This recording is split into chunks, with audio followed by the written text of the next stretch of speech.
¿Cómo van a proteger al sector salud y cómo se van a aislar a los casos confirmados positivos? Bien, gracias por la pregunta, yo creo que es muy importante. El personal de salud ante una emergencia infecciosa y que se transmite, y más si es un virus respiratorio que se transmite por gotitas, por vía respiratoria, es fundamental que el personal de salud cuente con el equipo de protección personal. Recientemente, a través del INSABI, se hizo una compra suficiente para encarar el primer escenario y parte del segundo escenario, yo diría, o el segundo escenario inclusive, para proteger al personal de salud y también para proteger a otros pacientes de que haya infección. Habría que ver específicamente en cuál de los centros o en cuál hospital se dice que ha hecho falta, habría que atenderlo evidentemente, aunque sabemos bien que los hospitales, al menos en Ciudad de México, el Estado de México, ya sabemos perfectamente en cuáles hospitales están atendiendo a los pacientes graves. Yo voy a aprovechar aquí para insistir en el punto. Los hospitales de tercer nivel de atención se definen porque hay personal altamente especializado para atender los casos más graves y con tecnología sofisticada, altamente sofisticada. No es cualquier cosa.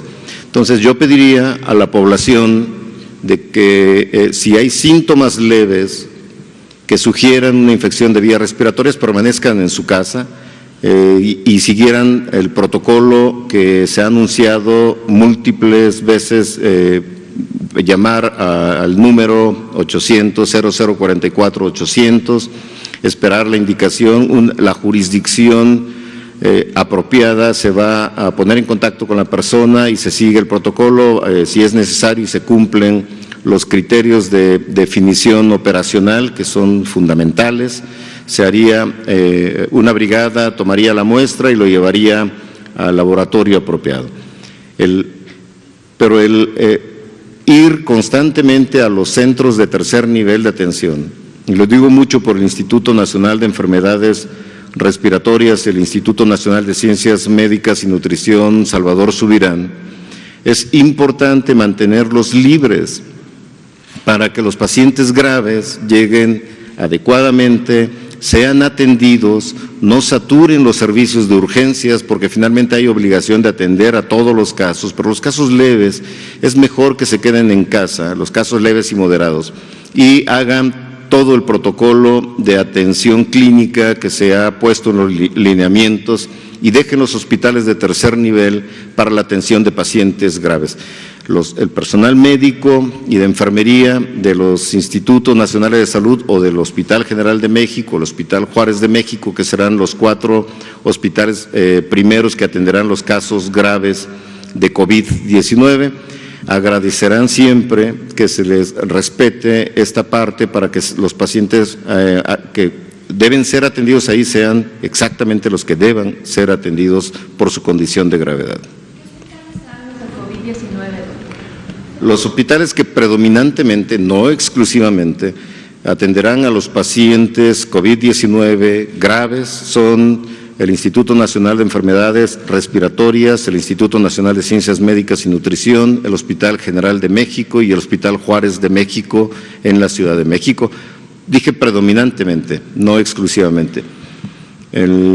Y hay otros hospitales de segundo nivel de Ciudad de México que atenderán también, hay por lo menos 3 hospitales, el Enrique Cabrera, el Hospital Belisario Domínguez y el Hospital de Tláhuac, pertenecientes al Gobierno de Ciudad de México, que atenderán también a los pacientes. Por último, la Secretaría de Salud de la Ciudad de México hoy emitió un comunicado donde mencionan que los médicos internos de pregrado van a entrar en suspensión de actividades. El domingo pasado el doctor López-Gatell mencionó que ellos no entrarían en esta suspensión. ¿Qué nos pueden decir al respecto? ¿Podrían ratificar esta información? Gracias. Sí, es un tema que ha sido es un tema que se ha debatido mucho. sobre todo en los últimos días. Pienso que, y no se ha tomado una decisión definitiva, los médicos internos de pregrado no son, pues como su nombre lo indica, no se han graduado como médicos aún. Hay rotantes de estudiantes de medicina por diferentes hospitales. Lo recomendable ahorita es, mientras no se verifique que tengan una capacitación apropiada para usar el equipo de protección personal, que son la careta o los gogles, la mascarilla de alta eficiencia o la mascarilla quirúrgica usada apropiadamente, la bata resistente al agua, las botas. Por tanto, quien no cumpla con la capacitación adecuada, pues sean internos de pregrado o no sean internos de pregrado, pues no pueden atender pacientes con COVID-19. Sabemos bien que el personal de salud va a estar en contacto frecuente con secreciones de pacientes que contienen al virus y por tanto hay que protegerlos al máximo. Y para eso es la adquisición justamente de los equipos de protección personal que fundamentalmente van a estar dispuestos en los hospitales que les he mencionado. Doctores, ¿cuánto costaría la atención para los pacientes que lleguen ya graves por COVID-19 en estos hospitales? Y también, ¿cuál es la alternativa que tienen los pacientes que regularmente se atienden en nutrición, por ejemplo, en el Juárez? ¿Cuál es la alternativa a esos pacientes que no tienen enfermedades respiratorias, pero que necesitan la atención médica para no… Bien, es todo un plan ya establecido y que se está ejecutando, se ha ejecutado en gran parte. Lo primero es identificar a estos 4 hospitales que van a atender a los pacientes graves con COVID. En segundo lugar, viene justa la pregunta de usted en el sentido de qué se va a hacer con los pacientes que normalmente se atendían en esos hospitales. Se han dispuesto también los hospitales e institutos nacionales de salud predominantemente no COVID-19. No quiero clasificarlos con el nombre, yo digo predominante porque finalmente los hospitales van a ver pacientes no exclusivamente COVID, obviamente, pero predominantemente lo que se está proponiendo es que los pacientes, por ejemplo, de cáncer que se encuentren en el INER o en nutrición y que podrían ser blanco de la infección por el SARS coronavirus 2 y que puedan tener la enfermedad COVID y que puedan tener una condición grave, van a ser trasladados al Instituto Nacional de Cancerología. Los pacientes con problemas cardiovasculares pues van a ser transferidos al Instituto Nacional de Cardiología Ignacio Chávez. Y así hay modelos dentro de los diferentes hospitales para tratar de distribuir apropiadamente a los enfermos y que tengan el menor riesgo posible de sufrir complicaciones. No me respondió la pregunta. ¿El costo? ¿Se va a gastar? Sí. El costo, hay un protocolo para estimar el costo de todo lo que equivale a atender a un paciente grave por COVID en los hospitales. El costo exacto no lo podría dar en este momento, quizá lo pueda tener para los siguientes días.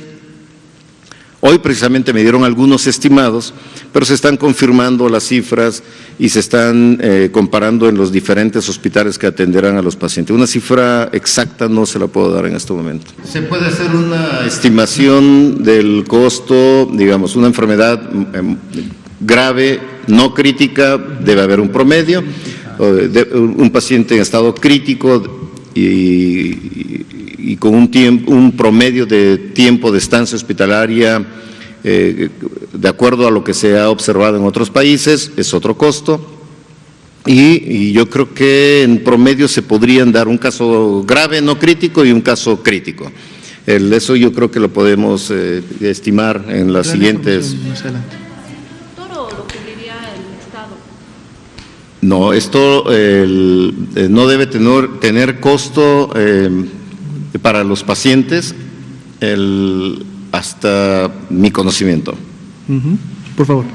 Canal 11. Doctor Reyes Terán, si nos puede, por favor, recordar en qué consiste la reconversión hospitalaria de estos 4 hospitales, es decir, con qué contarán, qué no contarán con los demás. Y una inquietud muy recurrente en la población es qué pasará en esta semana, en esta jornada, qué pasará con las citas ya programadas en hospitales, en el IMSS y en el ISSSTE. ¿Se esperarán a que termine esta jornada de sana distancia o seguirán yendo al IMSS, al ISSSTE? Sobre todo también la atención de adultos mayores que ya tienen estas citas programadas. Por su respuesta, gracias. Sí, todo es un plan que se denomina reconversión hospitalaria, finalmente, para atender la emergencia que tenemos en este momento y para tratar de disminuir el impacto de la epidemia. Muy importante que tengan en su mente que las epidemias, las pandemias se cortan, se detienen en la comunidad. Y yo agregaría en sus casas. Es muy importante la distancia, muy importante no acercarse a las personas enfermas o con síntomas respiratorios, mantener protegida la población mayor de 60 años de edad siempre, o las personas menores a 60 años pero que tengan una enfermedad crónica del corazón, de los pulmones, de los riñones o metabólicas como la diabetes, porque son los que más riesgo tienen de cursar con una enfermedad grave. Es muy importante. La reconversión hospitalaria, el momento que tengamos los casos graves en el hospital y que ameriten un porcentaje, por fortuna no es el más alto de todos los que se infectan. Recuerden que el 80% de las personas que se infectan van a tener una enfermedad o asintomática, o leve, o moderada, y que puede ser atendido simplemente en una atención en su domicilio, donde el aislamiento o el resguardo domiciliario es fundamental. De eso se trata la sana distancia, finalmente. En la medida que no se pueda mitigar en domicilio, y esa es una acción que nos compete a todos. Nosotros como gobierno tenemos una estrategia y la estrategia la difundimos, pero también es una coparticipación de los medios de comunicación y de la población en general para seguir estas recomendaciones. Aproximadamente el 36%, 35-36% de las personas en quienes se les demuestra la infección son mayores de 60 años y es la población justamente que está en riesgo de sufrir las complicaciones graves. Y la gran cantidad, de los 20 a los 60, 65 años de edad, 70% aproximadamente de las personas que se infectan están en estos grupos de edad. Y muy probablemente, o en la gran mayoría de los casos, quienes infectan a las personas de más de 60 años es este grupo de edad. Entonces, mitigar la infección en las casas, en la comunidad, es fundamental para no ver las consecuencias más graves de una epidemia, que son, uno, tener los casos críticos que van a requerir de cuidados intensivos, que generalmente en todos los países o en casi todos los países son limitados, y que si no mitigamos, finalmente van a rebasar a cualquier país. Y van a rebasar también en México, más en el estado que se ha encontrado el sistema de salud hospitalario lo sabemos perfectamente bien todos, desde hace muchos años. Entonces, para tratar de ser suficientes en la atención de pacientes en estado crítico o en estado muy grave, es necesario cambiar la forma de atención en los hospitales. Lo primero que hay que hacer es, cuando notemos que se estén ocupando todas las camas de cuidados intensivos, de los pacientes que requieren cuidados intensivos, tenemos que buscar espacios dentro del propio hospital que puedan servir para conectar ventiladores, monitores, tener otros equipos que son necesarios para atender pacientes y adaptar cuartos como si fuera de cuidados intensivos. A esto se le llama reconversión hospitalaria. Y de esa manera se pueden duplicar el número de camas para la atención y, por tanto, obviamente requiere también de personal apropiado, de mayor personal.